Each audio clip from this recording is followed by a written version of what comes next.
প্ৰথমে জুবিন দা আৰু নাই বুলি যেতিয়া বাতৰিটো পাইছো মোৰ নিচিনাকে লাখ লাখ অসমীয়াই ভাবিছে এটো উৰা বাতৰি কিন্তু লাহে লাহে যেতিয়াই বাতৰিটো সঁচা বুলি প্ৰমাণিত হ'ব গৈ আছিল মোৰ নিচিনাকে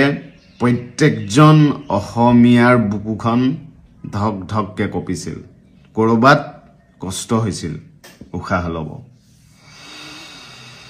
কাৰণ জুবিন দা এটা নাম নহয়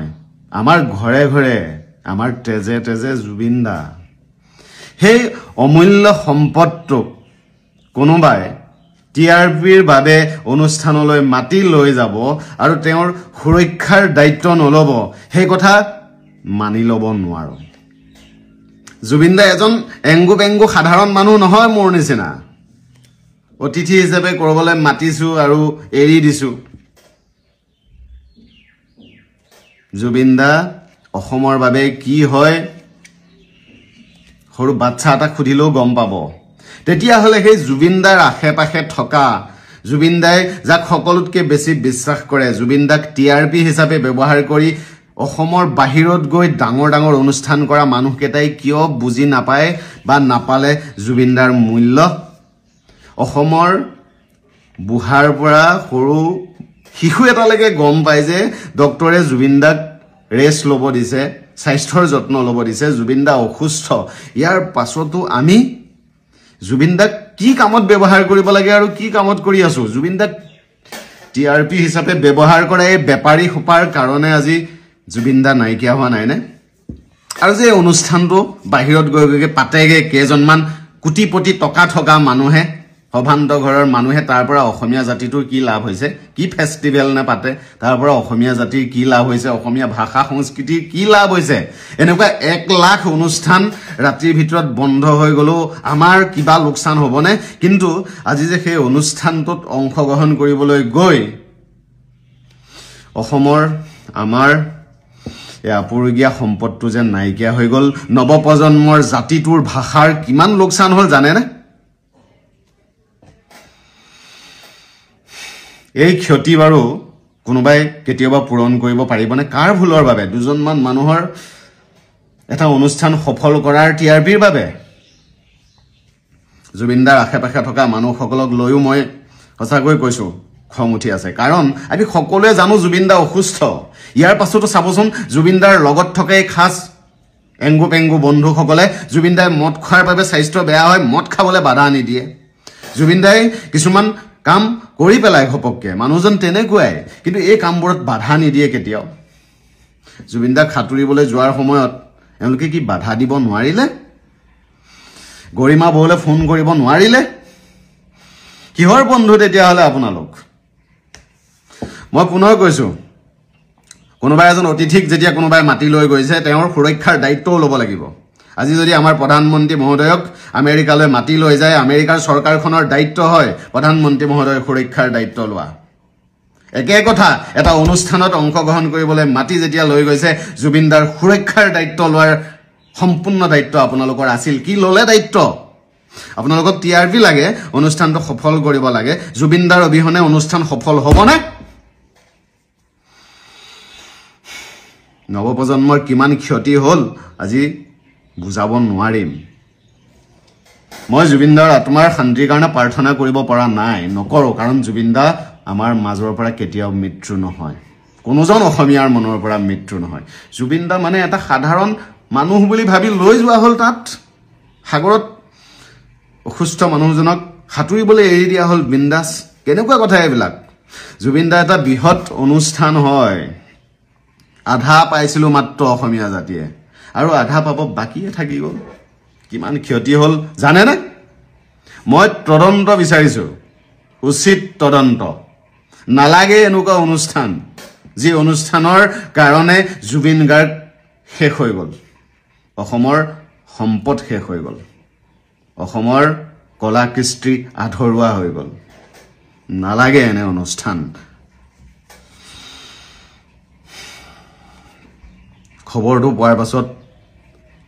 বাৰে বাৰে প্ৰাৰ্থনা কৰিছো কথাটো মিছা হওক কিন্তু নিয়তিয়ে ক'ত শুনিব এইবোৰ কথা ভাল মানুহবোৰ এনেকৈ গুচি যায় আধা বয়সতে বুঢ়া কালৰ কষ্ট আৰু যান্ত্ৰণাবোৰ নোলোৱাকে জুবিন দাই হয়তো নৱপ্ৰজন্মৰ লগত নৱপ্ৰজন্মৰ নিচিনাকৈ থাকিব বিচাৰিছিল সেইকাৰণে ভগৱানে ডেকা বয়সতে লৈ গ'ল ভগৱান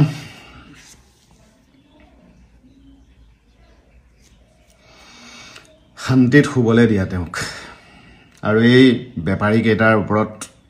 তদন্ত বিচাৰোঁ মই চৰকাৰখনকো অনুৰোধ কৰিছোঁ এটা তদন্তৰ ব্যৱস্থা কৰক কিয় ইমান অসাৱধানে এওঁলোক কিয় টিআৰপিৰ বাবে জুবিন দাক ব্যৱহাৰ কৰে কিয় এই মনৰ ভিতৰত থকা এটা অনুভৱ প্ৰকাশ কৰিব খুজিছোঁ 20-21 দিনমান হ'ল ৰাতি তেতিয়া ঠিক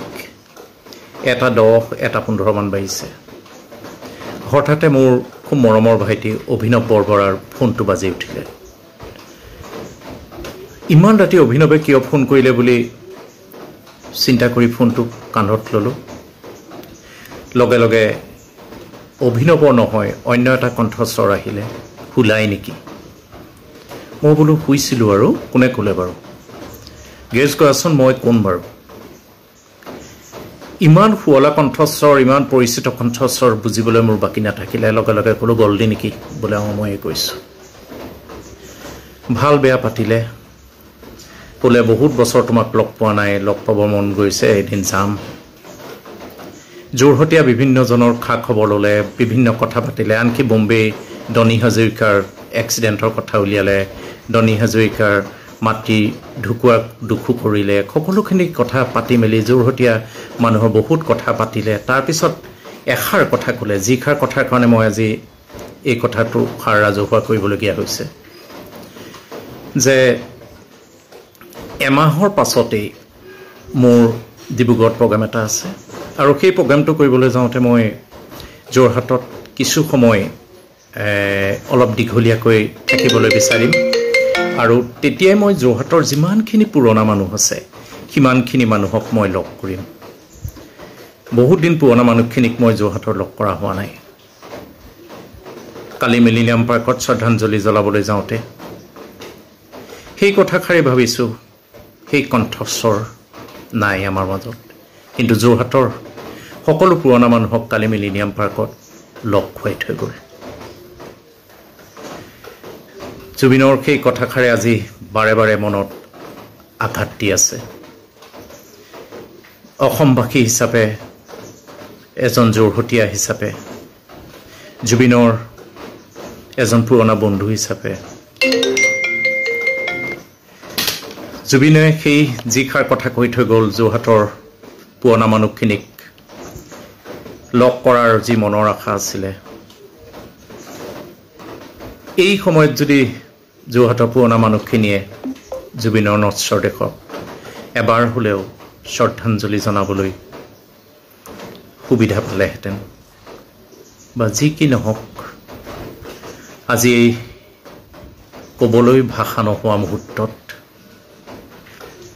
বাকৰুদ্ধ আমি সকলো আত্মাৰ চিৰশান্তি কামনা কৰিছোঁ জুবিনৰ পাৰ্থিৱ শৰীৰক আমি বিদায় দিব পাৰিম কিন্তু আমাৰ অন্তৰৰ ভিতৰত সোমাই চিৰদিনৰ বাবে ৰোৱা এই জুবিনক আমিতো কোনোদিন বিদায় দিব নোৱাৰোঁ জীৱনকালত অসমৰ আকাশে বতাহে জুবিনৰ সুৰেই বাজি থাকিব আমাৰ প্ৰজন্মৰ পিছত নতুন প্ৰজন্মই ল'ব তাৰ পিছৰ প্ৰজন্মই জুবিনক সদায় আদৰি জীয়াই ৰাখিব মনৰ সোমাই থকা সেই কথাষাৰ আজি বৰ দুখেৰে ৰাজহুৱা কৰিলোঁ নিউজটো পোৱাৰ পাছত আৰু কিবা গাত অৱস লাগি গ'লগৈ শুই আছিলগৈ মানে নিজৰ ওপৰতো খং উঠিছে আৰু এই অৰ্গেনাইজ কৰা মানুহৰ ওপৰতো খং উঠিছে দেই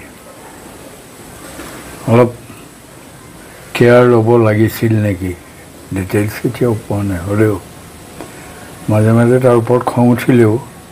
মুঠতে এটা সাহস হেৰুৱালোঁ দেই আমি ধৈৰ্যই সাহসক হেৰুৱালে কিছুমানে আমাক হেৰি দিয়ে আৰু নিজৰ ওপৰত ধিক্কাৰ লাগিছে এতিয়া মই নিজে কৰিব নোৱাৰা একো কৰিব নোৱাৰা হৈ আছোঁ আমাৰ থাকি লাভ নাই কিন্তু যি যাৰ ভৱিষ্যতটো আছিলে, যাৰ ধৈৰ্যৰ সাহস আছিলে, মানে ভাবিব নোৱাৰি আৰু ইয়াৰ ভালদৰে তদন্ত কৰিলে হয়তো আৰু কিবা কিবি ওলাবও পাৰে, কিন্তু ভগৱানে তেনেকৈ বিচাৰিছে, উপায় নাই আৰু। এতিয়া মানে ৰেষ্ট ইন পিচ বুলি ক'বলৈও নিজেও মানে মাত্ৰাত বন্ধ হৈ আহে আৰু বুকুখন গধুৰ লাগি যায়। চলচ্চিত্ৰ জগত বুলি নহয়, অসমৰে ক্ষতি হৈ গ'লে আৰু তাত চলচ্চিত্ৰ জগতে এটা সৰু বস্তু, সেইটোৱে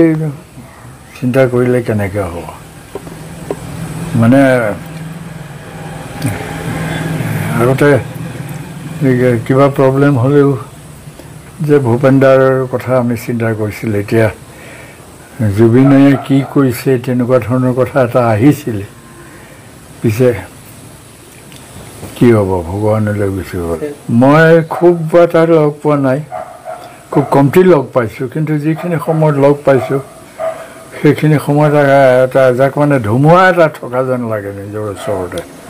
ভাল লাগে। মানে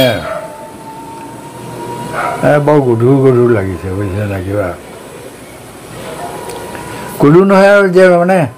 আমি এনেই আছোঁ, মিছাকৈ ৱেইট বঢ়াইছোঁ, লৈ যোৱা আমাকে লৈ যোৱা হ'লেই ঠিক আছে যে মানে ভগৱানে অন্ততঃ এই দুৰ্যোগৰ দিনত অসমীয়া মানুহখিনিৰ লগত জুবিনৰ দৰে সাহস এটা দৰকাৰ আছিলে, ধৈৰ্যই সাহসে মানুহ খুব দৰকাৰ আছিলে তেনেকুৱা মানুহ। সেই সৃষ্টিয়ে কওক বা সাহসেই কওক, যিয়ে হওক মানে ক'ব নোৱাৰোঁ এতিয়া অসমীয়া জাতিৰ ভৱিষ্যত আকৌ কাৰ ওপৰত নিৰ্ভৰ কৰিব। মানে কি কোনোবাটো ওলাবই, কিন্তু এনেকুৱা ধৰণে সাহস কৰি কিবা ক'ব পৰাকৈ কোনো কেতিয়াও ওলাব ক'ব পৰা নাই।